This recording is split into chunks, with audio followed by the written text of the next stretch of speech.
ഞാൻ അനീഷിനെ സപ്പോർട്ട് ചെയ്തിട്ട് വീഡിയോ ചെയ്യുമ്പോൾ നിനക്കൊക്കെ കുരു പൊട്ടിയിട്ട് കാര്യമില്ല. Bigg Boss Malayalam season 7 cup ഉയർത്താൻ എന്തുകൊണ്ടും യോഗ്യനായിട്ടുള്ള ഒരു മത്സരാർത്ഥി അത് അനീഷ് തന്നെയായിരുന്നു. ആ പുള്ളിക്കാരന് കിട്ടേണ്ട കപ്പ് തന്നെയാണ് അനുമോൾ റാഞ്ചി എടുത്തത്.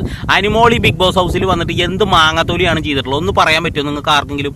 അനീഷ് അതേപോലെയല്ല. അനീഷ് നല്ല രീതിയിലുള്ള കണ്ടന്റ് തന്നെയാണ് പുള്ളിക്കാരൻ കൊടുത്തിട്ടുള്ളത്. അനീഷ് ഒറ്റയ്ക്ക് കളിച്ചിട്ടാണ് ഇത്രയും ദിവസം അവിടെ നിന്നുണ്ടായിരുന്നത്. ആ പുള്ളിക്കാരൻ എന്ത് തെറ്റാണോ ചെയ്തത്?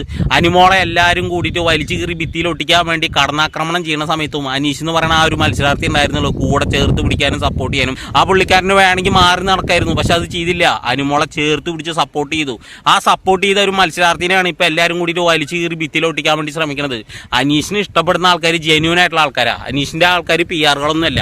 24 മണിക്കൂറും കരച്ചിൽ മാത്രമേ ഉള്ളൂ. പിന്നെ ജിസേൽ ആര്യൻ എവിടെ കിടന്നുറങ്ങാൻ പോവും? ജിസേൽ ആര്യൻ എന്താണ് സംസാരിക്കുന്നത്? ജിസേൽ ആര്യൻ എന്തൊക്കെ കാര്യങ്ങളാണ് ചെയ്യാൻ പോണത്? ഇതൊക്കെ അറിയലാണ്. ഒരു ഡിറ്റക്റ്റീവിന്റെ പണിയാണ് അനുമോൾ അവിടെ ചെയ്തിട്ടുണ്ടായിരുന്നത്. ജിസേലും ആര്യനും പുതപ്പിന്റെ ഉള്ളിൽ എന്താണ് ചെയ്യണത്?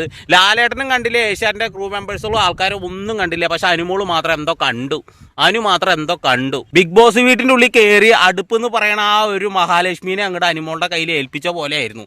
അടുപ്പിന്റെ മുകളിലേക്ക് കയറിയിട്ടാണ് പാചകം ചെയ്യല്. ഇതൊക്കെ ഒരു കണ്ടന്റാണ്, പുള്ളിക്കാരുടെ കണ്ടന്റാണ്. ഒന്ന് സമാധാനമായിട്ട് ഭക്ഷണം കഴിക്കാൻ ആ ബിഗ് ബോസ് വീട്ടിലുള്ള മറ്റു മത്സരാർത്ഥികൾക്ക് സാധിച്ചിട്ടുണ്ടോ?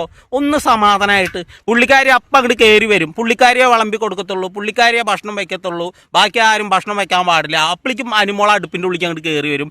അടുക്കളേന്റെ ഉള്ളിലാണ് പുള്ളിക്കാരിയുടെ കണ്ടന്റ് മുഴുവനും. അക്ബർ ഖാൻ എന്തോ സംസാരിക്കുക, ഗെയിമിന്റെ ഇടയിൽ എന്തോ കൈതട്ട് എന്തോ അങ്ങോട്ട് ചെയ്തു. അക്ബർ ഖാനെതിരെ വളരെ മോശമായിട്ടുള്ള ഒരു പ്രസ്താവന ഉന്നയിച്ചു. അക്ബർ ഖാന് ഭാര്യയുണ്ട്, കുടുംബമുണ്ട്, മക്കളുണ്ടോന്ന് എനിക്കറിയില്ല. എന്തായാലും ഒരു ഫാമിലി ഉള്ള ഒരാളാണ് അക്ബർ ഖാൻ. അക്ബർ ഖാൻ അതൊരു വളരെ മോശമായിട്ടുള്ള ഒരു രീതിയിലേക്കാണ് ആ ഒരു പ്രസ്താവന പുറത്തേക്ക് പോയിട്ടുള്ള കാര്യം നിങ്ങൾക്കൊക്കെ അറിയാലോ. അനുമോളെ കൊണ്ട് എന്ത് പോസിറ്റീവ് കണ്ടന്റാണ് ബിഗ് ബോസ് ഹൗസിൽ കൊടുക്കാനായിട്ട് സാധിച്ചുള്ളത്? എന്തെങ്കിലും ഒന്ന് നിങ്ങൾക്ക് ഒന്നിന്റെ അടിയിലൊന്ന് പറയാൻ പറ്റുമോ? ബിഗ് ബോസ് വീട്ടിൽ നിന്ന് ഔട്ടായതിനു ശേഷം ലാസ്റ്റ് ബിഗ് ബോസ് വീട്ടിലേക്ക് കയറിയ കുറച്ച് ആൾക്കാരില്ലേ, അവരൊക്കെ നല്ല രീതിയിൽ അനുമോളെ കുറ്റം പറഞ്ഞപ്പോൾ എന്താ ചെയ്തു? മലയാളികൾക്ക് ഒരു പ്രത്യേകത ഉണ്ടല്ലോ, കുറ്റം പറഞ്ഞ് ചവിട്ടി താത്താൻ നോക്കി കഴിഞ്ഞാൽ വാനോളം ഉയർത്തി കൊണ്ടുവരും. അങ്ങനെ ഉയർത്തി കൊണ്ടുവന്നു. അപ്പൊ അനീഷിനുള്ള വോട്ട് കുറച്ച് അവിടെ കുറഞ്ഞു, അത്ര തന്നെ ഉണ്ടായിട്ടുള്ളൂ.